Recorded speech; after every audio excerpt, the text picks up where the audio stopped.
Well, hey everyone, time for Geocache talk. I just noticed this note, by the way. Um, Interesting. Hangout on air is going away later this year. Okay, glad they told us this ahead of time. Isn't that how we do our show? Yeah, but they also do a thing. They've got their own live webcam deal, and I think it records it. So it's kind of there's a different way to do it now. I think so. Oh well. The Hey, how Google about better that? not be canceling Geocache Talk. That's not good. No, we'll always find a way to do the show. There you go. Always. But it's time for Geocache Talk. Whether you're at work, in the car, wherever you are, we hope you enjoy this show about the great sport of geocaching. If you're watching on YouTube Live, you can be part of the adventure tonight. Join us in the chat room. Participate with others as they watch the show. The link to the chat room is on the Geocache Talk front page. Go down a little ways, you'll see a little link to it. If you're listening later, please give it a like and subscribe on your favorite podcasting app to get all the weekly Geocache Talk goodness.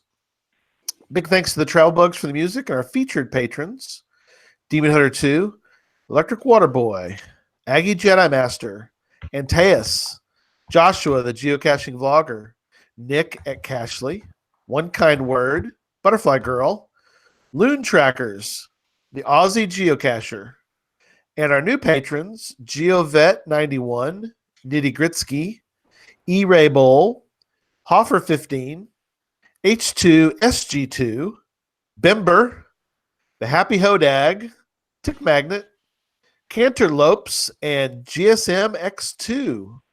If you'd like to become a patron, head on over to patreon.com/geocache talk for more details. Patrons get the blackout coin. There's Jesse's got one. There's Jesse's. Yep, very cool. Blackout coin. He's got it out of the car right now. That's right. Other geocaching items during the year. Zipper pulls. We sent those off to our patrons this year. That was our kind of extra little bonus deal this year. Other geocaching items, bonus content. We had our first family meeting, patron family meeting this week on Thursday, which I think went pretty well. What did you think, Jesse? I think so too. A lot of people were able to show up. I know we'll never be able to have a time where everybody can show up in the middle of the week, obviously, but 80 plus people were there and able to come in and chime in and say a few things. So that's good. And we got a lot done, which we can't really talk about live on the show, but something big coming up. And it was really good to have some information, knowing that we're heading the right direction with our next big project. So that was a lot of fun. Plus we got to chat. So that was good. Off air. Yeah, it was good. It was a good time. And we had a lot of patrons who were able to make it. So that was kind of cool. Some had issues getting on, but we'll work through all those kind of things going forward. So support levels start at as little as Bison Tube level, which is $3 a month. Well, let me welcome my host, Jesse. Good evening. I'm glad to be here on this Father's Day. Yep. Happy Father's Day to you, my friend. I hope you had some fun today. I did. I had got to talk to all the boys, and Joshua was over. We went to dinner. He took us to dinner, and so it was good. It was good times, especially after Friday.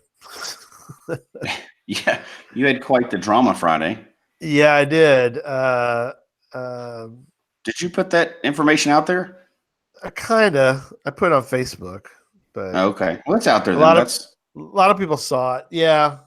So for those that haven't, I was driving home.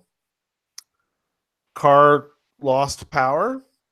I couldn't accelerate anymore, so I worked my way to the far right lane and still was losing power. I mean, and then so I crossed the little median there over to the access road. There wasn't anybody on the access road. Car stopped working at that point, so I coasted a little further. Found I wanted to get off even the access road, so I got on the first street that I could coast onto. Stopped the car, noticed a little bit of smoke, and I thought, oh, maybe maybe I have some oil that's kind of gotten making. So I tried to open the hood, and there was flames. I've never had a Yeah, car catch on fire while I was geocaching, so you got one up on some of us. I guess You win. so. Yeah, I guess I do. So called 911 and stood back and watched the thing burn to a crisp. Watched it completely burn up. So That yeah, sounds like a good article that'll write itself for FTF magazine. I guess that was crazy. So here, I'll show Yeah. you a picture. There's the car. That is wild. That for the people that are just listening, that the car is fully just you can't see from this angle, but it's on fire big time. Yeah, I'll show you the Um, last picture of it. There's what it finally ended up looking like. Woo! So yep. You're probably not going to be using that one again. No, but big thanks to the Royce City Police Department and the Royce City Fire Department. They were all helpful. Fire department got there as fast as they could. I mean, from a 911 call to the time from the time I called to the time that they got there, it's like 10 minutes, which is I think incredible. I mean, first person there was like local. I mean, he didn't have a truck, but the truck pulled up not too much longer after that. But by that point, it was already popping. Yeah, I don't think even somebody mentioned an extinguisher. I don't think even if you had an extinguisher, you'd be able to do anything with that. That thing was maybe on fire big time. Yeah, I mean, I had here's the part of the problem is that unless you have something, because um, unless you want to burn your hands, how are you gonna get the hood open far enough? Yeah, I'll pass. That's what insurance is for. That's right. You didn't set that car on fire. No, it just electrical fire or something caused it. I'm glad you were safe and you still got to enjoy your weekend and have you weren't spending in the hospital. That's good. No, just out of Geomobile for a while. So I guess we'll send a shout out now at this time to all the fathers out there. So we're recording this live on Father's absolutely. Day. Well, let me let's jump in. Let's start the show. We'll get Russell on. Let me so show 153 for June 16th. We welcome Russell Corfman to the show. So welcome to the show, Russell. Thank you. It's good to be here. Thank you. Yes, we're so glad to have you on. So happy Father's Day to everybody. Mm-hmm. Yeah, send a shout out to my dad. He listens to this show, so he's not caught up yet, though. So he's trying to catch up. He's going in order and trying to catch up. So you probably won't get this for a couple months, but right. But shout out to him anyway. But I got to have fun today. So we went out and played this weekend. Cool. Hung out with the family and did a lot of fun stuff and dinners and stuff that we wanted to do and cooked around the house. And my oldest daughter is making a card game that's totally unrelated to geocaching, but we were testing it again. So we just got to sit around and play games, and that's awesome. I can't beat that for Father's Day at all. No, that's perfect. And she's planning for college. Yeah, she's heading off. She's going to UNLV. Going to be a big old cheerleader. Not too far off. I guess a little bitty cheerleader, but still. Yeah. It's a big deal. Yeah, it's a big deal, but little person. So, right. Somebody's asking about your trackable on your car. Did it get burned up? Yeah, burned up to a crisp. You know what was bad too? Because I didn't have time to think about it. I also have to replace. A friend of mine's going to replace it, by the way, because I know the number. I just need to replace But in the car was my tag. That tag you bought at Geo Woodstock, your Memphis Mafia tag, your badge. Mine was still in the car, so I have to replace that one. But oh well. There wasn't much in the car of that was of value. I grabbed my phone because obviously phones are valuable, and I grabbed insurance information, which I really didn't need because my wife had that. But anyway, so things happen. We are still planning our trip. We have a big trip planned around July 3rd through 7th. We are going out and doing about 30 West Texas counties, and to get a county in West Texas. To get one county in West Texas, it's a long drive to get one. And we're going to do about 30. So We're going to try to 30 in one weekend or one 4-day period? Well, 3rd through the 7th, so 4 days. Okay. So we're planning on we're trying to wipe out that section of Texas. So it'll be fun. But I'm gonna rent a car for that. Let's use somebody else's miles for that thing. So it's for another show, but I heard you have another state you've got your eyes on too. But I do, we man. can't talk about that tonight, right? We'll have to talk about that in an upcoming show. Well, kind of. Let's get into some other news items real fast. There you go. So I got a note, a really nice note from Dave Mills, Lost Boy Rambler, who has a great podcast. Oh, good podcast. Check out This is Geocaching. Go check out it's called This is Geocaching. It's a podcast that Lost Boy Rambler does. But he sent me something weird. We were talking the other day. Remember, Jesse, about what do we have left? It's like we have one coin. I got one green coin. I think you would probably have just one left. Well, he sent me a nice note. Here, I'll show you the note here. But so this is he sent me a little note. And he sent me a path tag. So I got my that was the original Geocache Talk path tag is right there. So that's pretty cool. And I don't have any of those. So you lost a car, but you gained a path tag. That's pretty. I gained a path tag. Yeah, sure. That'll work. That's very nice of him, though. So thanks, Dave. I appreciate that, buddy. It was very nice. I can add that now to my own collection of path tags. So anyway, cool stuff. The merch page is up. We are working on the shirts. We haven't got those yet, but we did sell this yesterday, Jesse. I sent off, or let's see, I've sent two. That's for another show. Right there. You mean this one right here? That one right there. That's right. Exactly. That's right. We still have a few left, so you can order those off the website there. So far, they've all arrived undamaged. So that's good news. I know. Right, fingers crossed. I got the bubble wrap and everything. So far, so good. And I also sold another of the GC World games. So. Oh, nice. Yeah, sold a couple of those. So I'm looking forward to playing that with some brand new Hawaiian people. Yeah, excellent. Yeah, I sent you a couple of those. So that's awesome. Yeah. And then I want you to mention about Hawaii too in a second. Mingo2020.com is out there. Don't forget Mingo2020.com. You might see some news. The plans are there's plans. And so hopefully next week we'll be able to give you more information about Mingo 2020. And Brian Roth will be on the show. So it'll be kind of fun to have him on and talk about Mingo a little bit as we talk about 2020 plans and events and everything next week. It'll be that's gonna be a fun show to talk to him about that. So, but yeah, tell us about Hawaii, and then we'll get into with Russell. We'll talk about the show a little bit. So Hawaii's coming up. We'll be there, and I think not this weekend, but the next weekend we'll be there. So pretty excited about that. Very cool. And so, of course, when we go somewhere, we always try to get every cache type. Well, one of the cheater ways to get one of the cache types is the event cache. So we always like to host an event while we're there, and it's good to see people, right? Oh yeah, heck absolutely. Yeah. Oh yeah. And so we reached out a little bit on Facebook, and we found one of the local coffee shops, and we're having a coffee event there on a Saturday morning.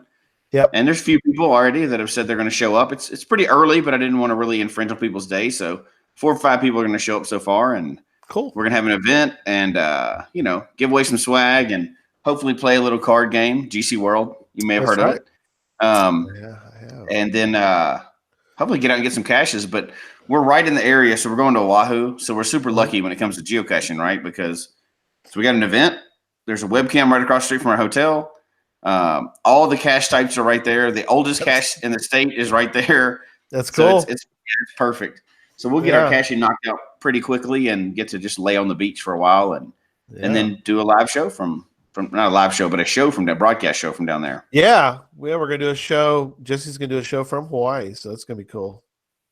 So very cool. Yeah. We'll get more info to people as that date gets closer. So, all right. Well, we're going to talk about the lonely cache, the poor lonely cache out there. And there's a lot of lonely caches, but So Russell, tell us a little bit about your background and kind of tell us how you got interested in the old lonely cache.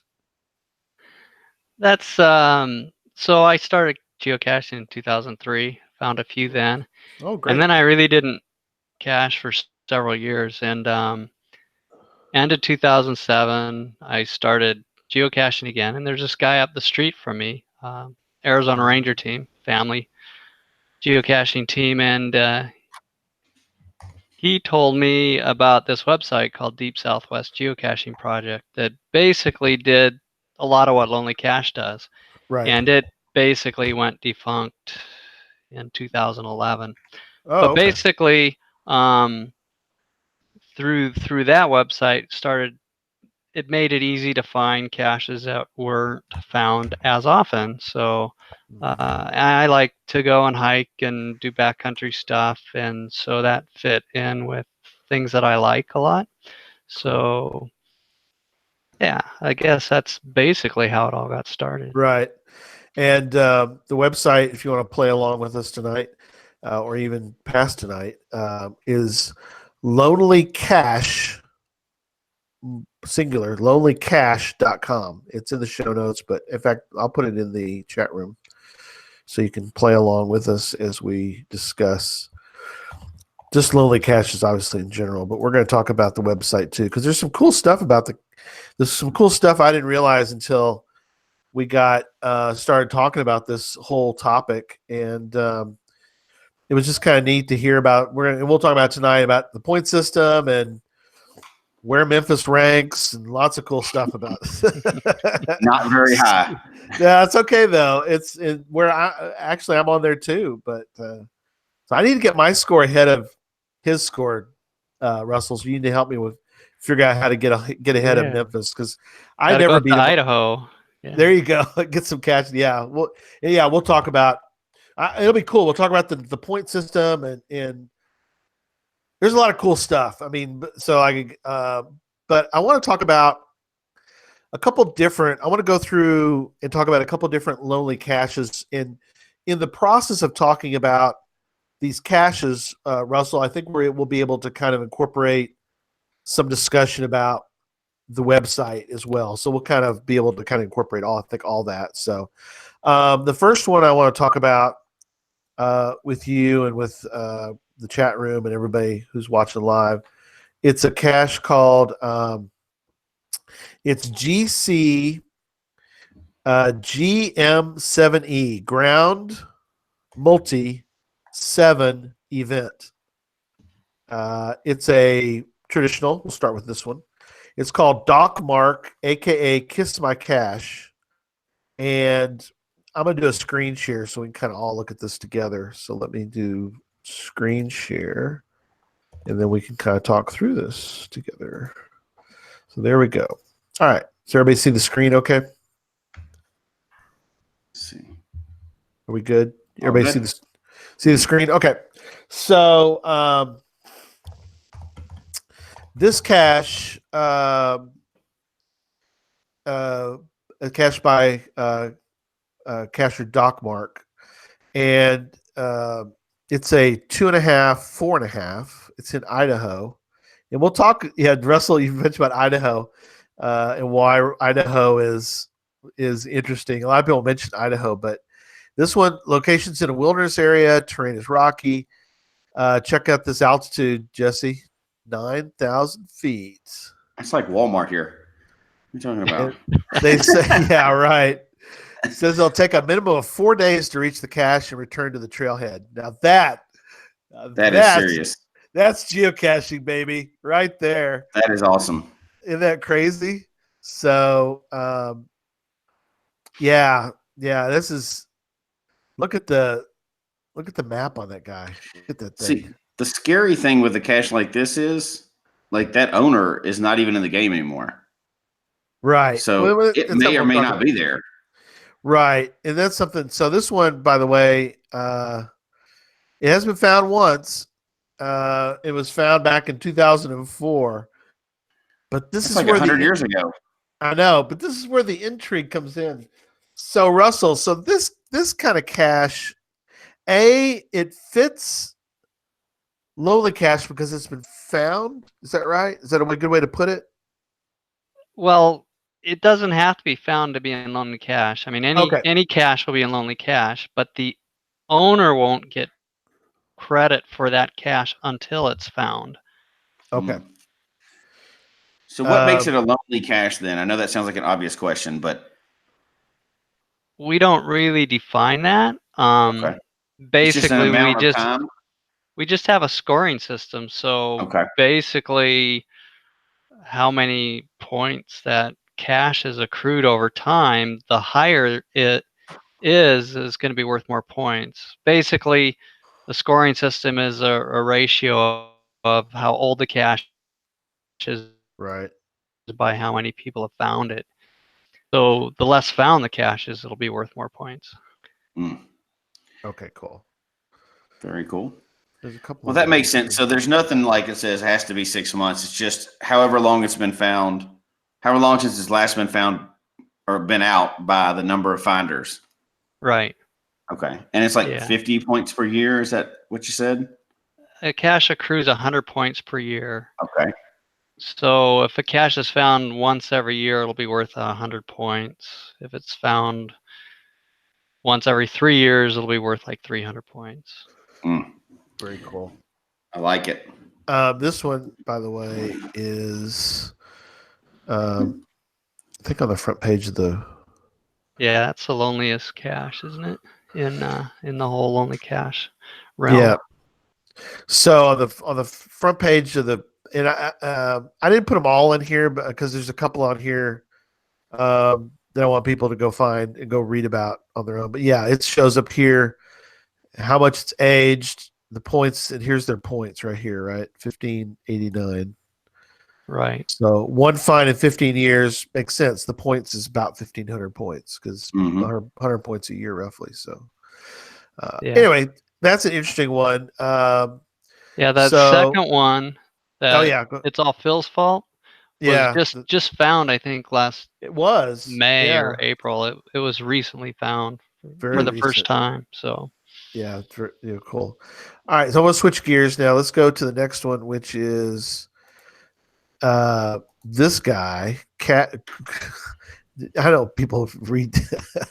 This is Krieg and TUIRC2 coin exchange. It's hard enough for me to read people's GC names, but even harder sometimes to read the cache descriptions or cache names. So, all right, this one. Look how old this. I didn't want to do that. I pushed California. No, California. There we go. GCFAF. Fizzy, Altoid Fizzy, if you're playing along at home. This is an old cache, 2001. This is like a Jasmer filler for sure, right? Jesse, 7-1, 2001. Yeah, that would be. So this one, it was found in 2012. It's interesting to go back and look and see what people like. It's been found a few times, but again, not since 2012. Not since 2012. So it's like interesting. I like some of the descriptions. Terrain difficulty, your choice. Funway is difficulty 4. Class 3 climbing.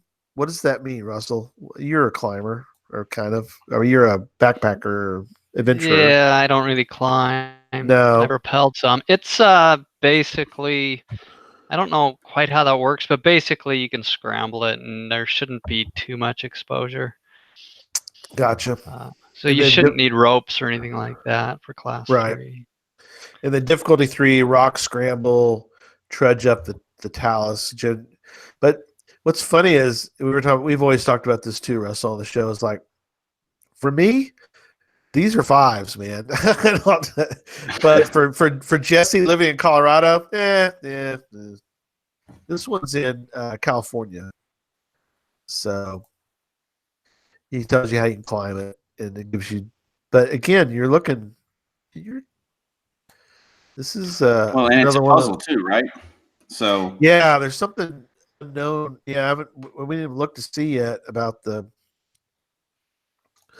But there's a few caches around it. I mean, it's not like oh, there's a look an Earth cache, Jesse. Look, yay.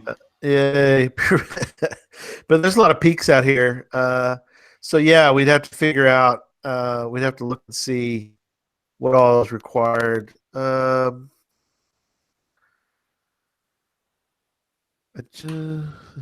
trail. But I I'm think not it's worth sure. saying while we're doing this. So, and I know we're going to get probably more into this later, but if you decide Yep. to go for these and this is not your normal cup of tea, Oh my gosh, yes. you need to be safe, right? There's a Yes. reason these caches haven't been found once a month. It's because they're out in the middle of nowhere, probably, Probably. or super hard somewhere in town. But they're out in the middle of nowhere, which means if you're not going with somebody else, you need to, or if you are going with somebody else, you need to have all the right equipment and don't go for something that you're not equipped to do. If you know you Absolutely. can't do class 3 climbing, don't be a news article. You know what I mean? Right. That's right. Don't Don't let make the this be, news. the last cache you ever go for. Right. Be safe. Follow all the, safety guidelines, and if you use a beacon, make sure you're using your beacon. If you use any of the safety equipment stuff that you normally should be using, use it. Don't just go, Absolutely. oh, I want points, and we never hear from you again.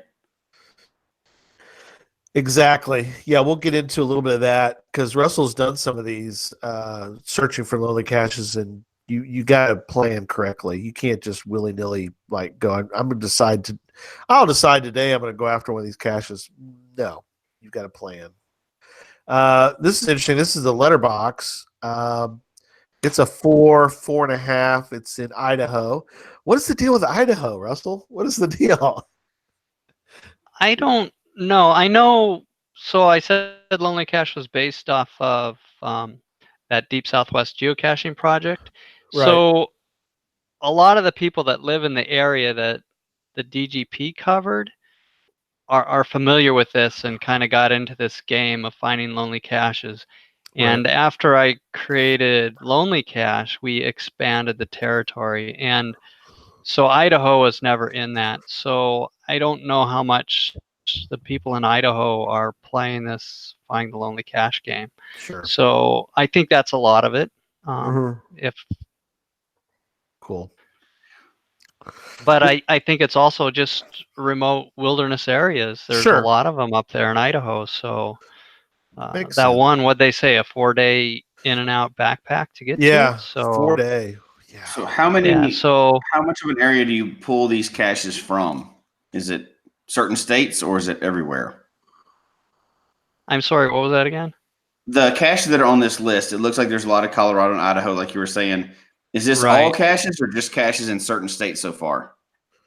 Yeah, Lonely Cache's territory is limited to. There's basically 10 states in it. I got a list right here. So there's Arizona, part of California, Colorado, Idaho, Montana, Nevada, New Mexico, Texas, part of Texas anyway, Utah and Wyoming. So that's the only areas that are covered right now. I'd love to expand, but it's a fairly database intensive application. Yeah. And I have some issues with a web hosting service. Right. So But yeah, be love to expand. I know a lot of people are like, I think you're getting a lot of people who are, I wouldn't say frustrated, but they're like, oh man, I wish you would go to but maybe one day. I mean, yeah, I've heard rumor that geocaching is going to add some tools to help oh cool. find these lonely caches, so I can incorporate that without necessarily doing the leaderboards and stuff that we have for those other. So hopefully, Right. if that does occur, be able to do something for everybody. Cool. That is cool. Yep. All right. Let me go back to this is interesting. Let me go back to screen share. It's just interesting that there's some caches out there like this, the ones as you're bringing this next one up. Yeah. But there's caches that get hit every single day, but then there's some caches out there that are just not getting hit very often. Right. And it's just is there a threshold? Is it because it's just super hard in these backcountry caches, or do people just tend to want to get 30 caches in the same amount of time they could be even planning for one of these? Yeah, Right. there's a lot of that. So the whole principle behind the scoring system is kind of based on what the guy that created the DGP called the effort avoidance principle. So the higher the effort goes up, the more people avoid doing it. So whether that's the trek to it or Mhm. the effort to solve a puzzle or whatever. So I think that Right. has a lot to do with it. I agree. So there's a question from the chat room. I'm trying to catch them before they Yeah. they scroll by. No, go for it. So Tom asked. He said he has 2 scores on some, with the second score in parentheses. What does that mean? And I don't. Okay, right. So basically, the score without parentheses is the point value that cache currently has. Mhm. And the one in parentheses is what the point score will be the next time it's found. Oh, okay. Interesting. So yeah, so we call that the next fine cache points as opposed to current cache points. So yeah, so if you have a cache that's been found once and it's been out there 2 years, it's worth 200 points. But as soon as the next person finds it, it's gonna drop by half. So Right. Yeah, that's interesting. And I guess that's something we could. Well, we'll get into people. I guess want to get into points. I guess we should probably do that now. Is probably do the point part. And we'll You knew get that back was going to to- happen. Oh, I know. But I know. we can go through some of Let's these do it. examples that you have and kind of talk about the points that they have. Okay, a couple more, and then we'll get into the actual. We'll Yeah. get into the meat. We'll get into the meat of it, Russell, here in a second. But I wanted to because mostly we talk about what we all sort of assume that there are caches out there that are similar to the ones we've shown, which are they lonely. I mean, they're lonely because, like you said, Russell, they're they're up on a side of a hill, mountain, way out in the middle of nowhere, and so they're going to score points because they're lonely. But this one I found kind of interesting, and I tell you, doing some reading about these in planning for the show, I was surprised. So I will try to go through and find one of every type that would be of interest to discuss. Webcams, of all the webcams that are left, and Jesse, there aren't a whole lot that are left out there. I heard that. Yeah, you've heard that. There's one that I got notified the other day is disabled, so there's another one's going to be going by the into the trash bin. This one is the only one I could find that hasn't been found this year. Of all the webcams, there's still a bunch of webcams out there, but of all the webcams that are still out there, they're all active. I mean, which is incredible. This one though hasn't been found in a while, but it was called Weird Science. It's in New Hampshire, so it was last found. Somebody didn't find it because there's a long story about this. They were having trouble just getting to it, but that's not. So it was found recently. Well, 10/6 of 2018 is the last time it was found. And so you're thinking, and this is something we'll talk about also tonight, is disabled caches or caches that are not even there anymore. This one is active. In fact, I'll show you the webcam. There's the webcam. So the caches, and there's where you can go stand. A lot of people, this is where the webcam is. So it's an active webcam. See, it shows today's date, 6/16/2019 at 8:21 p.m. So it goes to is updated every 5 minutes. Like a dock or something there. Yeah, there's a dock, and so it's active. But what's fascinating is that nobody's found this one in this year. So it's as lonely of a webcam as there's out there, which I was surprised that I was thinking we'd find one. Now we won't get into Antarctic views. We've already had a whole discussion about Yeah, there's definitely different opinions on that one, but Different opinions on that one. But this is one that's semi-active. I mean, it's been found, how many times here? Uh, let's see, 276 times, mm-hmm. 276. So that's a lot. That's pretty active. But it's been DNF 7 times. That's Yeah, odd DNF. for a. Yeah, DNF 7 times, but it hasn't been DNF'd in a while. Look at all those webcam photo, take a webcam photo, take a webcam photo, take a webcam photo. You have to go back a ways, but anyway. All right, let's move on. Got a couple others I want to talk about, and then we'll get back into the thing. So, this one, Jesse, and Yeah, I've seen this one before. Russell can speak about this one because he's actually found this one. Right. It's called Canyoneering Wet Beaver Creek, and it's GC2. We've got our own little system here, Russell. So it's CEKN, which is container, event, kayak. You might need a kayak, and nature. GC2, container, event, kayak, nature. And it's a where I go. I don't know if you've ever heard of a where we go. Am I saying it wrong? Okay. Where I go. It's a 5-5 where I go. It was the best out there. Placed in 2010. It's in Arizona, and they have. I have to give props to the owner, Jay Canyoneer, and you said you kind of know who this person is, right, Russell? Oh yeah, Friend of yours, good friend of mine. Did a good job of setting up the. I kind of like the fact that he's got photos here.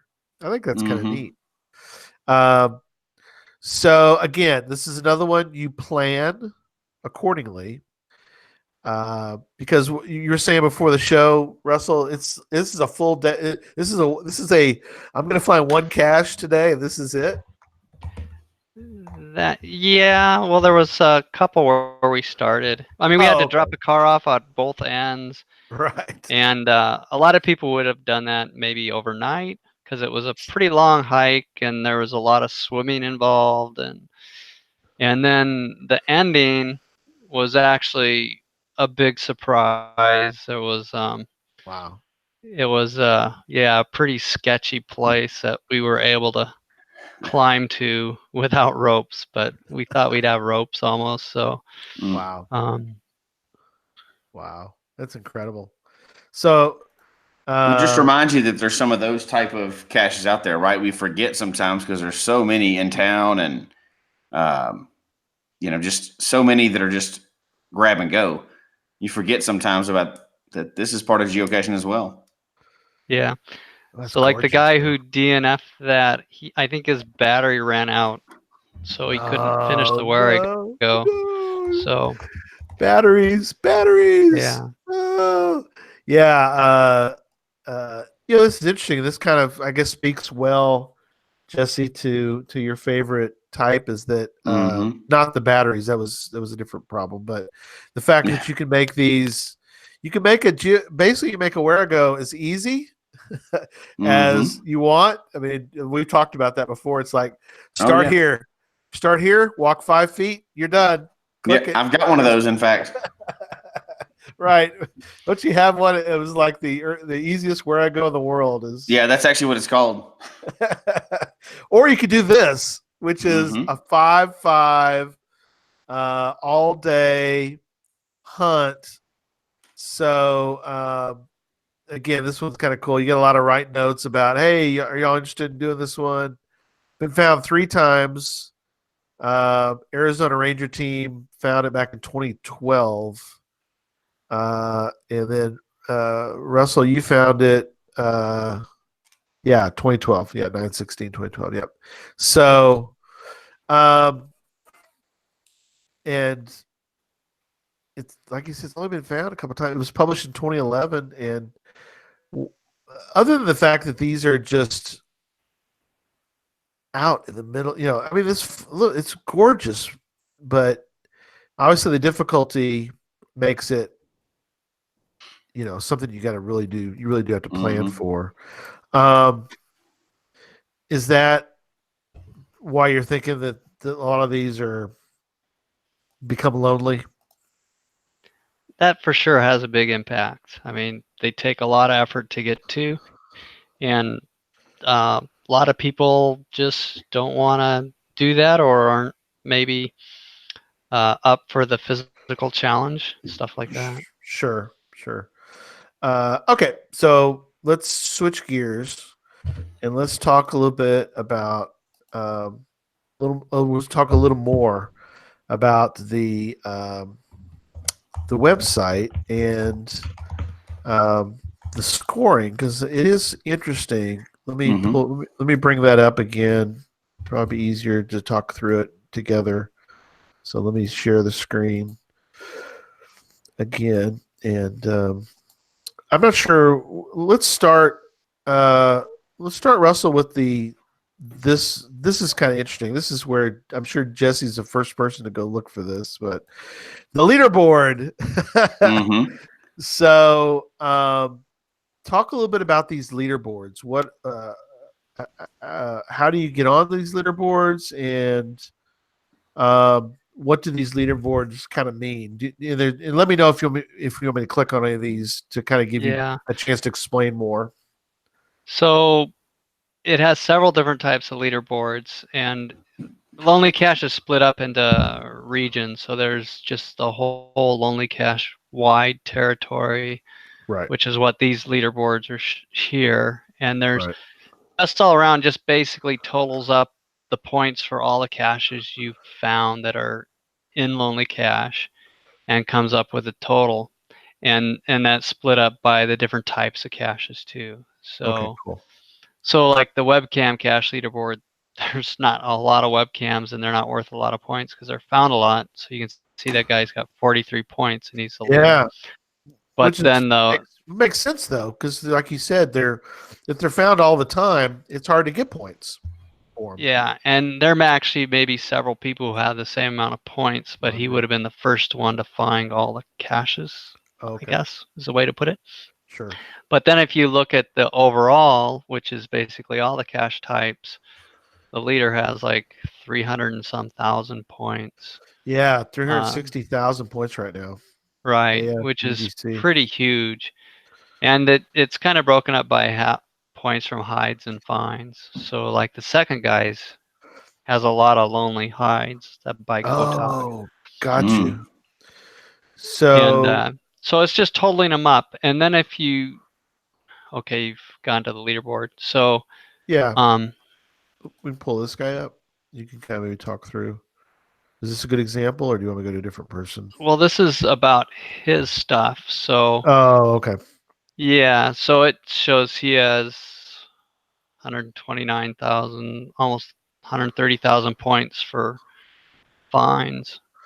Award for these 1,959 fines, but it's Yeah, based on. And his top find is this Utah Confluence Challenge cache, right. where he got 1,164 points for this cache. So I guess let people know, why did he get so many points for this Utah Confluence Challenge cache, do you think? Because it's only maybe been found by him. Yeah, he is. He's the only finder. And it's you're been exactly around right. 11 some years. So Oh, that's yeah. So here's what he had to put in there for the challenge. He wrote, so this challenge, Jesse, if you're interested in challenge caches. A little bit. So in order to claim this cache, you must at a minimum list cache name, waypoint, date found, in coordinates. I'm trying to figure out why. Oh, Every Utah. primary degree confluence in Utah. Oh, wow. Okay, cool. Wow. All right. Interesting. So yeah, so he scored. So the way that, and this is something we were joking about before the show started, was if you want to knock his point total down from on this cache, is you need to go find that cache too, right? yeah, you can try. you get Yeah, good luck, almost right? 600 points, and he go down by the same amount you got. So But there's a reason why that's he's the only one that's found it. That's quite a hard challenge to do through Utah. Oh, is it really? Well, the points of confluence, those are all out. Those are not based on like city areas. Those are based on the map, lat long, right? So good luck Oh. finding all those caches out in the middle. I mean, you see a list right there. Oh yeah. Oh yeah. I follow Those you are out there. in the middle of nowhere, and hopefully there's one close. That's Yeah. quite a challenge there. What is that one rated? What's the difficulty on it? I would assume 5. Oh One my and a gosh, half. 1.5. What? Well, Wow. I somebody's think got to that's be. probably on the cache itself, Could probably, be. Could not the be. Yeah. challenge. Yeah, because it's an older one. But some of these challenge, like you said, some of these are. I mean, to get these exact. So, for example, here's one that's. So it's at the 38 degree 00.000, obviously, and west 114, and then minutes and seconds are zeros, all zeros. So uh, to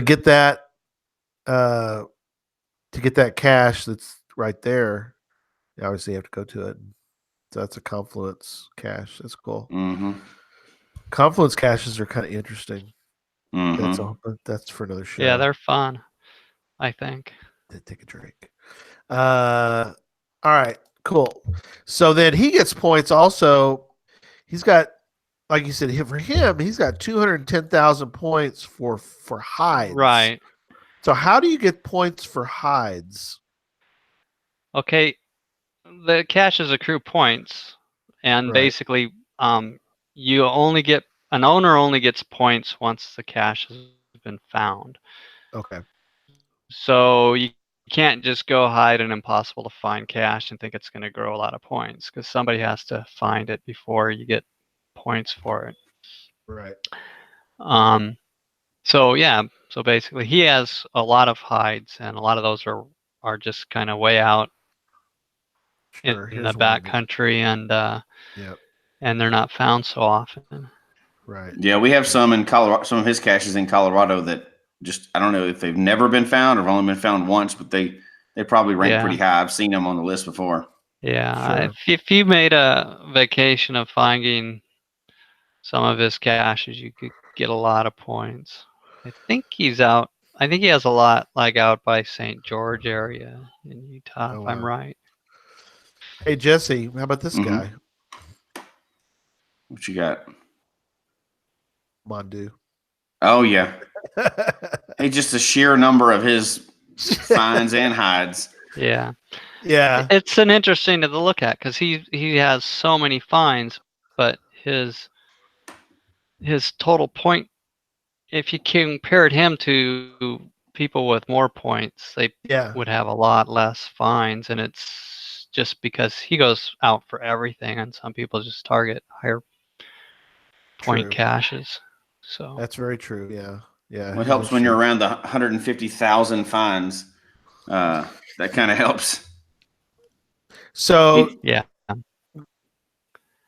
you can go into the web page, and if you're in the area in these areas, or if you want to go find somebody, well, let's see, who's this guy? Memphis something or other. Let me see let's see what comes up when I get Memphis. Oh, there's a Memphis Mafia. Oh, there he is. So, what is PR3DF0G? Is that just the database link? no, for? that's his profile code. Just like a cache has its GC Oh, code, wow. I didn't that's his realize that. profile code. Yeah, Cool. So I I didn't didn't know realize that. we all have profile codes. Oh, neat. you do. Yeah. That's very cool. So for example, he's got kind of a interesting combination. His hides he's only got a few points for hides, but Jesse's got good points for finds. He's got almost 20,000 points. His top one is this Rio Olympic geocache. Let's pull that one up real quick. Do you remember this one, Jesse, or is this? Yeah, I think I was first to find on this one. Oh, okay, cool. Oh, wow. Yeah, this one. Oh, yeah, you were. Oh, I'm the only one that's found it. Looks like. Yeah, a lot. It was published in 2016. There was some fixing, and then you made it to the second to last stage, and there was thought it was a problem, so you sent a note. Yeah. Somebody stole the FTF coin. even though they didn't log it. Yeah. And then you were able to find it near Longmont. Yeah, I remember that one. And then, like you said, nobody's found it since. So he gets his point total for this one. Now his point total, Russell, on this one will actually go up over time, right? It will. Until somebody finds it, and then it goes. Right. Yeah. But I split it with them.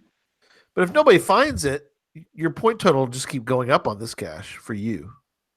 That's fascinating. Right. So Russell, what happens if it gets archived? So with the way the scoring works and the leaderboards work, there'd be really no way to effectively handle archived caches. So basically, Lonely Cache only keeps track of active caches, or once a cache is published. Once it's archived, it's removed from Lonely Cache. Right. So the points are gone too, then, right? Yes. Yeah. So So somebody's score is very dynamic. Yeah. So leaderboard changes quite a bit. So that's kind of cool. It's not a. It does. So I wouldn't say it's static, but I mean it's. But it's kind of neat. It's kind of neat that it's an ongoing. You can check it all the time and see what's going on. Yeah. So here's the one leaderboards. Yeah, the Right. leaderboards are basically calculated once a day. Cool. At like 4 a.m. Eastern time. So. Okay, very cool. So Jesse's getting points for this one. Mafia challenge. There's Jesse right there. Look, Jesse, you got 49 people did checker and found it fine. 35 didn't, so it's interesting. Well, it makes sense. I don't know how many people have found this one. Oh, one. One. And that makes sense because this one we had to Jeep to. Oh, Eastern Girls. Cool. We even had to use a chainsaw to cut trees and everything to get back through this road to get there. So I'm not surprised that not that many people have found this one yet. Eastern Girls qualifies. They just need to go sign it. That's cool. Right. Well, good for them. So that's a possibility. So, okay, yeah, different people have made some notes in here. So, very cool. They found it. We found it. Little tour. So, yeah. So that's obviously that's where you get some serious points for that one. That's good. Very cool. So there's something for hiders and finders to play in Lonely Cache, really. Yeah. Hide a good cache out there that somebody can find, that's findable, but that's out a little bit of ways, and you can get some points. The other thing, though, is the site contains a lot of tools to help you find lonely caches to go look for. Cool. All right, I'll go back to the homepage and kind of walk us through some of those too. Yeah. Let me get back. Actually, you'd be better go to it's broken up into regions, so each state is a region, for example. So go down to the bottom and click on a state you're interested in. We'll pick Texas since I'm here. Okay. There you go. So we're looking at Jesse, but if you show the site, I can show you some things. Okay. Do you want to share your screen, or you want to just walk me through it? Yeah, I'll walk you through it. Go back to the top of that page. So here there's links. If you click on the icon, it'll show the loneliest in Texas for that type. Okay. Or above where it says geocaches there, the loneliest cache by type. Here? Geocaches, that will show all it'll show all the caches in Texas starting from the ones with the most points. Oh, I got you. So this way is an interesting way. If you really want to go after points, and you're not really regardless of the kind. Ooh, Jeff Davis. I gotta go out to Jeff Davis County here soon, so I can go out and find this cache. I'm gonna go back. I'm sorry, I got excited. So that shows you. I mean, basically, just by definition, the caches with the highest points are going to be the loneliest. Okay. But there's even some other things if you go back to the Texas page. Yep. we'll do You that. can find the caches that haven't been found or the caches that haven't been found for the longest. Oh. So you see Longest longest unfound longest and alone. longest alone. Right. And I can check even Hmm. my own. Your found, owned, or your not found, owned. Yeah. Also. So yeah. Do you want to click on this one? Sure. Longest unfound. Oh, but it's Oh, it's disabled. So there's just the one in the Texas region. Now, Texas and Lonely Cache is really just that small western part that falls between Mexico and New Mexico. So there's not a whole lot of okay, Texas gotcha. in there. I'm And thinking then of you can see the longest right, longest this one. alone, which is Right. they may or may not have been found. Yeah. Oh, interesting. So that Oh, WG Kathy hasn't been found for over 8 years. 8 years. 6 finds been found, but it hasn't been found for 8 years. Let's see where this guy is. This one is. I might put on my list. There you go. See, Jesse, you get excited about some of these things here. Get my point total up. Oh, it's gonna take a little effort to get to that one. Trailhead. At least I like how they at least labeled the trailhead for that. So, wow. So it could definitely, if you're in one of these areas, it could definitely provide a whole new game for going after lonely caches. Yeah, oh yeah, I think so. very cool. All right, I got distracted. Let me go back. I got distracted. So let me close some of these things. Okay. All right. Let's go back. So then there's also Russell, there's you want to go back to the beginning? So that's the you're found and owned. No, get distracted. Let me go back. Okay, so you can look at this is where you're talking about also, you can look at stats based on a region. Regions are here. Yeah, those are basically that Deep Southwest geocaching project broke things up into its own regions, and the man that did that defined these regions, and I carried those into Lonely Cache. Okay, but then you could go to say Colorado counties, right? And you could break. Oh, you got a breakdown for. Hey, Jesse, check this out. He's got a breakdown for every county. See that. What county are you in? Larimer. So you're down here. Yep. There's Larimer. Wow, that's interesting. Larimer County. So this is just Larimer. Oh, interesting. That's a cool little map. Oh, I like that. I like that map there, Russell. So you've got, you're showing for his county here. He's got, how many caches are in that county? 1,987. Mm-hmm. And then it shows the point. These are total points scored or total points that are out there just waiting to be grabbed? Each cache has a point value, and right. And that's the total of all the caches in Larimer County. Oh, cool. And then it averages out to 28 and a bit points per cache. Cool. Now, some are going to be worth a lot, and some are going to be worth very little. Makes sense. But yeah, it's interesting. So it tells you this guy currently, he's got a pretty good, it's 752 points for this one. Experience a traditional high, a challenge. So that's Denali. Those are some pretty serious caches. Yeah, that's our friend Denali. Yeah. Yeah. The first guy to finish the quadruple Jasmer. Oh, really? Okay. Yeah. Cool. Look at that letterbox. You know that name. Hiking with Dad. Oh, not British? Yeah, that's my daughter. Oh, yeah. That's her cache. That's her cache. Uh-huh. That is awesome. So her cache has become lonely. Does she know she has a lonely cache out there? Oh, she does, because she hit it. So I went with her to hide it, and it's a serious. You got to cross the river, do a serious hike, one of those type things. Oh, cool! I like her page. That's a cool little page there. Yeah. Not very many finders on that one. No. There's a DNF back in 2017. There's a find. Last find was 2015. Yep. Yowza. That You got to is cross a out there. serious river To get there? Yeah. Wow. That's cool. Oh, and y'all put some good photos out there too. So look at that. There's a good shot of Jesse. My beard fell off. What happened to that one? That's good for all the people on radio. That's a perfect picture for radio.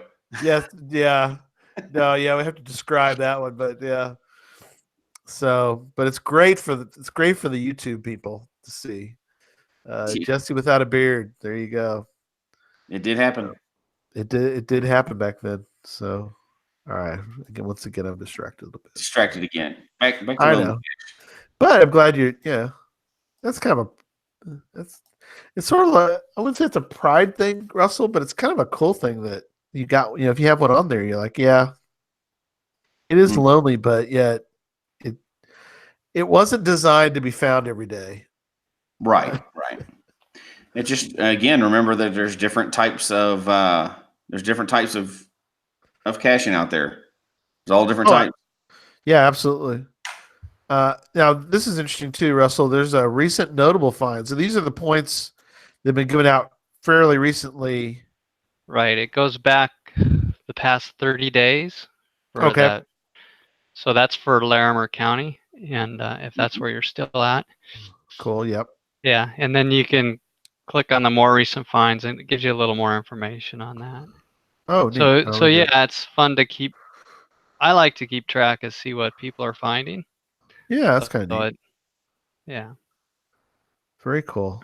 So it'll show the last 100 finds that are worth the most points in that area. That is cool. And it'll show, and then that's where Electric Water Boy was asking about the parentheses. So right now, or the last person got 25 points. Next person on this one would get 24 points probably. Right. Cool. I like it. Interesting. Mm-hmm. Very interesting. So, all right. So I'm going to stop sharing for a moment because I got some other questions to give you. So let me stop sharing. Okay. So there's a couple of notes I want to ask you about these, Russell, because I find this interesting. You wrote this is from the webpage, but there are some geocaches that seem to only be visited a few times a year. Some lie waiting for a year or more for a geocacher to seek it out. The reason why are many. Perhaps an overnight trek far into the backcountry is needed to reach it. Perhaps it takes solving a difficult puzzle. We didn't really talk about that tonight, puzzles, to know where it's located. Then again, geocache may be a multi-cache of several stages. That's another good reason why. Many miles travel. Also, special equipment. Oh, yeah. Oh, special equipment, technical climbing or scuba diving. Whatever the case, an effort well beyond the ordinary is needed to reach the geocache and claim a find. That's interesting. With something we didn't really talk about tonight, or didn't really have time to. But you might have a difficult cache just down the street from you, but nobody could figure the puzzle out. You'll need Electric Water Boy to help you on that. So, it's not always. I mean, they're cool. I love this idea. These caches out in the middle of nowhere, but also it could be just a difficult find. So yeah, we talk about the back country, but it can be a misnomer because some of these are front country caches. So sure. Yeah. There are several, then you have a note about the lonely cache hunter. We'll talk about that actually in a second, but I want to talk about one of our sponsors. And for tonight's sponsor corner, we've got Cachely. And I think Cachely is a good one to use tonight as our sponsor. Cachely, the foremost geocaching app. Cachely added to its app lonely caches. Mhm. So if you were to look, I was going to give an example. So let me When get Russell the- mentioned that he caches with GPS, right, so that means he's like an authentic cacher. he is. But I want to show. He has one over on us, but for He those does. that use the phone, Cashley and Gary's about to show it here. They added the little clock thing in there. So The Lonely in the Cache. settings, you can set. You can only set one setting though, and it's like say if you set it for 365 days, it'll give you an indication for anything that hasn't been found in a year. It doesn't go as far as the points. It doesn't tie into the points, but that can help you start narrowing down if you're going to start going for these lonely caches. You jump on lonely cache after that and find the points total. Yep. See, it's got a little clock on it. Great to work together. If you're a Cachely user, this is a great topic for you. So there's a cache that's a good example of how on Cachely they do show caches that have been found in, I think it's a year. Is that right, Jesse? Well, it's user set. So if you set it for a year, it's a year. Oh, it's user set. That's even better. Mm-hmm. I didn't realize that. It's probably what I have was probably the default for that, but that's sweet. That's a great example of why if you're iOS, and we're not going to get into a debate about. I mean, if you're not on iOS, you don't have Cachely, you can move on. That's okay. Go get GC Droid or CGO or something. Yeah, but if you're on iOS, mm-hmm. there's no reason why and you use a phone. There's no reason why you should be using the regular app. Use Cachely; it's so much better, and it's cheap. I mean, spend a few bucks and get you a really good app. I mean, if you're a fan of geocaching, and I hope you are. This conversation tonight has excited you at all, right? He's going to help you out, get you started going over there, and you're going to dive into Lonely Cache right after that. But it's perfect tools to go together. Absolutely.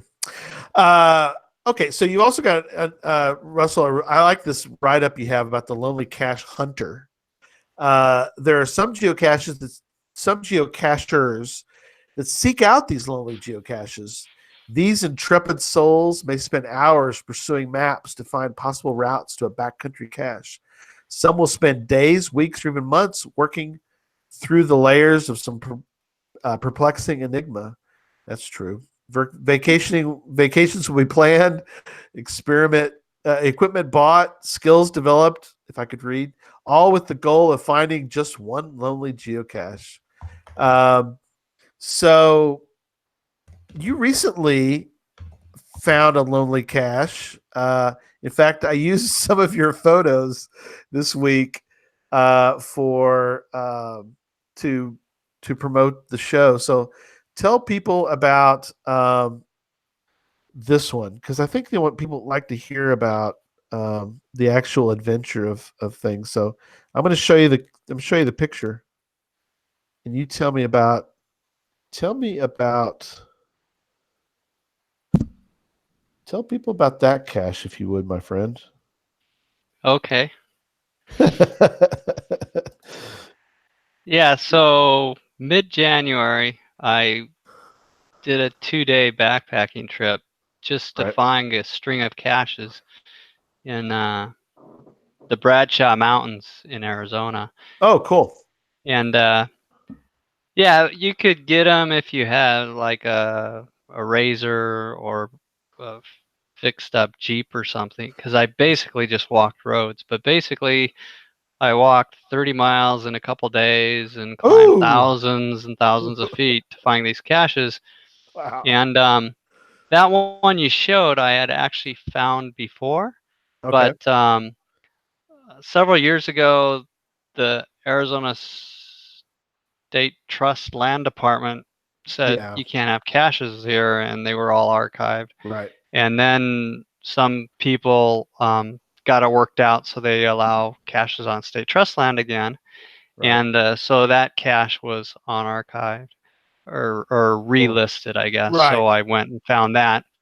Cool. And so I had found that cache. Like, I think there was another picture with that. Yeah. Where I showed the log, and I found it like almost four years after I had originally found it, and one person had found it a couple years before I did.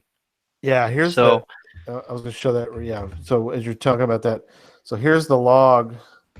Oh, yeah. There's the log. I'll show you right. Yeah. So there's the log for it. Yeah. So So you're I'm on the top and the bottom of that page. So yeah, so that was fun. that's kind of neat. But there was couple of other caches I found that hadn't been found on the same trip that hadn't been found for almost 5 years. Oh wow, So wow. yeah, so it was just a good time. I like getting out and getting out and backpacking, and I hadn't really done any since last year. So it was Right. really great to get on the trail again. So yeah, but That's cool. basically I had to drive back on this road a long ways to get out to where I'd have a reasonable distance to walk.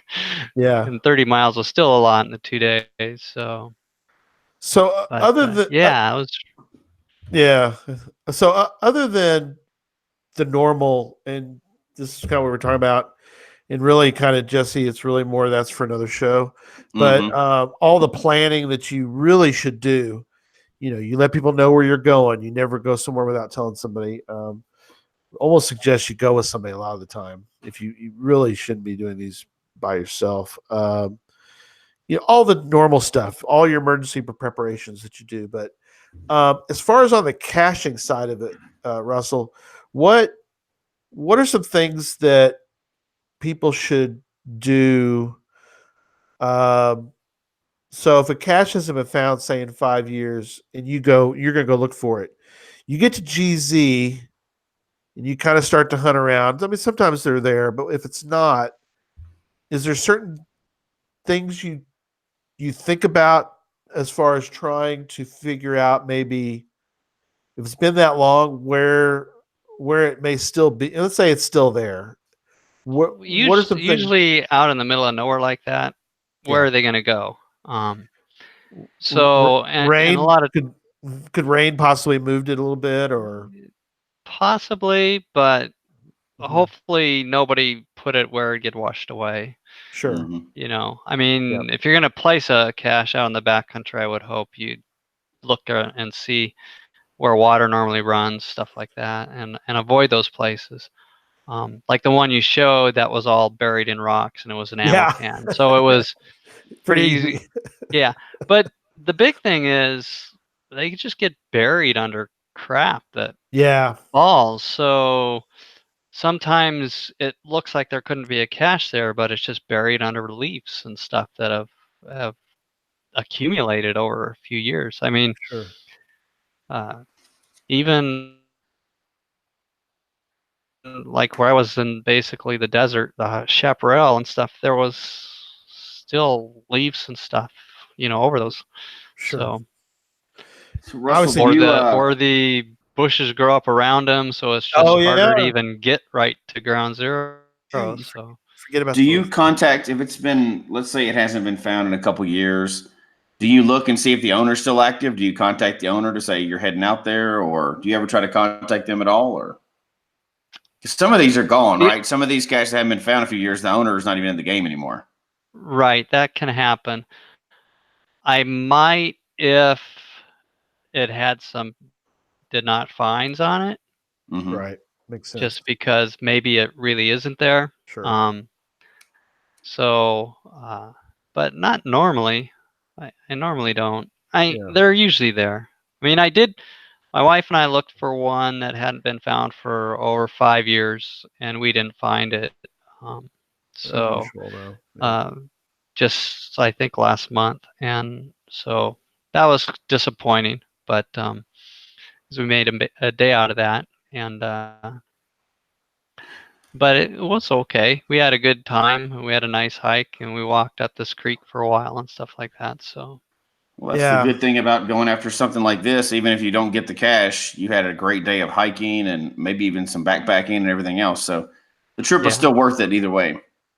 yeah, Well, something we, as far as planning, and I've told this story, but the one, Jesse, about the puzzle cache. We'd solved it, got to GZ, and because it was supposed to be a tree climb, Mm-hmm. and you get out there and it's like there's not a tree up still. Yeah. I mean it's been a couple of years, but I guess there's kind of things you have to kind of think about prior to getting out there, as far as what can possibly happen. Especially if it's a tree climb, you assume maybe it's not on the um, Cash the Line went and tried to find one before our show, before the Geo Woodstock show. He climbed the wrong tree. Tell me you haven't done that before. I know I have. Second, he got to the right tree. When he got to the top, there was a tether, and nothing was on the tether. So then he searched the ground. There was nothing on the ground. So, there are some things you have to think about in the fact that, well, like you're saying, Russell, if it's DNF'd, it gives you at least it gives you information. It gives you an idea. Like if the last was a find and there's nothing for a long time, then you're kind of like, you probably have pretty good hope that you're going to find it. I do like to read the logs too, because if people have been having trouble finding the cache, right. I mean, maybe not a lot of people are looking for it, but if people are trouble finding it, then I'm gonna know it's probably not easy to find to start with. So Sure, maybe the coordinates are a little off, or it just gets buried and hard to find. So. Yeah. Okay, before we do a wrap up and have everybody kind of go around the room, I have one more item I put in the notes, and tell people what an Achilles cache is. It's kind of funny. I like it. Okay, so basically, you saw the 2 points, the one in parentheses, which is how much the cache will be found the next time it's found. Right. So Achilles Sure. points are just the difference between the current points and the next find points. Okay. So Makes sense. if a cache is worth 100 points and the next find it'll be worth 80 points, the Achilles points are 20. Oh, so, I got you. Makes perfect sense. So that's also if you're really worried about score, you want to really look at what the next find points is, or if you want to be mean to somebody and you might look at what their highest Achilles caches are and go find those. And who would do something like that? So. Come on. We were talking about that before the show. So that's Achilles points are points lost from the next find. So I need to go up there and find all the caches. I never will, but all the caches that Jesse's found and give him a lot of Achilles points for points lost. Oh, all right. Are more used right, so for. Okay. I was gonna say those are used a lot for like the annual leaderboards. So it'll affect somebody's overall, maybe for the annual leaderboards. So. If you want to have fun, we tend to all know each other that are going after these things, so we play games like that. That's fun. Yeah, it's extra funny. Little thing. Yeah. All right. So,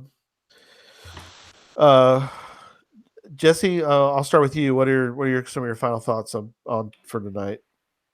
Well, I'm always one of those people that likes to do a little bit of everything. So, I go out once a year and I have some friends, and, we did that recently a month or so ago. And we did our big weekend of tons of caches and all one weekend. And that's great, but that's not the only type of caching, we like to do. Sure. This kind of stuff. I love the lonely caches. I love going after them. That's one of the things I keep turned on Cachely all the time is that indicator. If they haven't been found in a long time, I like to go find them or at least look at them, especially if they're in town. Like, why hasn't it been found in a while? So I'm always curious about that. And then when we're out hiking, I definitely like to go. If I can find a cache that's out there that hasn't been found for, a year or 2 years, those are always fun to go for. So, the very fact that it lasted that long and it's been around for a long time, those make for a pretty fun adventure usually. So this is great. And this is another aspect of caching. I like every single bit of caching. So this is definitely one of the ones that I like. Now, I usually go out with 2 or 3 people just to be safe. Which we touched on safety here, but I think if people are jumping into this, absolutely, if you're going for backcountry caches, still be safe. I don't care how capable you are, be safe. Absolutely. Yeah, we probably need to talk more about that at some point too. That's for another show, for sure. Definitely. Russell, let me give you let you kind of wrap up, and then I'll do wrap up as far as the show topic, and then I'll do final words and tell people about upcoming shows. So, what are your final thoughts tonight? Yeah, I like to use Lonely Cache to figure out where I'm going to go if I'm planning an overnight outing or something like that. And also, a lot of people get hung up on trying to find these high point caches just by themselves, like what you're mentioning. But in the long run, that's like a short term view, because the person that would go with you probably would go there anyway. So in the long haul, I don't think it matters if you go with by yourself or with one other person or another or 2 more. And in the end, it all evens out. So go out with people and find these lonely caches and have a great time doing it. Yeah, absolutely. And they can contact you from the website there, or what's the best way for them to get a hold of you if they have questions? Yeah, they can. There's a knowledge book on the website. So if you go to the About page, then you can get to the knowledge book that answers it. It talks about how the scoring works, the point system, and the regions and stuff like that, and the various leaderboards. Cool. And there's also a contact page there. So basically, if you do that, it'll send me an email. Cool. And so I can get in touch with you that way. Okay. And there's also a forum page, and you can. Oh yeah, I forgot we even mentioned there's a forum. Yeah, that's kind of neat to read through. It's not real active, but I look at it frequently to make sure nothing comes up. Yeah. Or if something comes up, I can react. So yeah, well, hopefully tonight people will get on there more, and we'll get some more activity on there. So awesome. Well, upcoming shows next Sunday, we have Brian Roth, president of geocaching.com, will be on. We're going to talk about the 20 years of geocaching. Next year will be 20 years. Can you believe it? Somebody ought to celebrate it. I can't believe there's nothing going on next year. There's a lot going on next year. That's right. There is. Okay. You know that. Yeah. And we're going to talk about those things and talk about some other things too with Brian, and that'll be fun. Looking forward to that. And then in 2 weeks, we're going to do a show called That Needs a Virtual. That Needs a Virtual. Virtuals 2.0. Jesse will be in Hawaii, so he'll be doing the show from there on June 30th, show 155. And then in 3 weeks, we're going to do another show about Cache Tour, cachetour.no, tips and tricks. I've been using Cache Tour a lot lately. Oh my gosh, I've probably put in a dozen or more tours, and I've learned some things. So I'd rather pass them on to you before you start in. Here's some things that I learned the hard way, and so I'm trying to help people get the most out of using Cache Tour. And that should be a real informative show. Yeah, it'll be fun because it's not difficult to use Cache Tour, but it's a little intimidating when you first look at it because there's so much. But I'm gonna help people navigate through. Even during that show, kind of like we're gonna do a Where I Go show where everybody will do a Where I Go. I think that night we'll have everybody create a trip just so they can kind of see how all that works, and so that'll be fun. So again, it'll be I think we need to do that. So, well, folks, we hope you enjoyed the show tonight. Email us your comments, geocachetalk@gmail.com. Don't forget to follow us on Twitter, Instagram, Facebook, facebook.com/geocache talk. And don't forget to click on the subscribe button below so you can see and hear the show on a weekly basis. And Russell, thank you so much for being on tonight.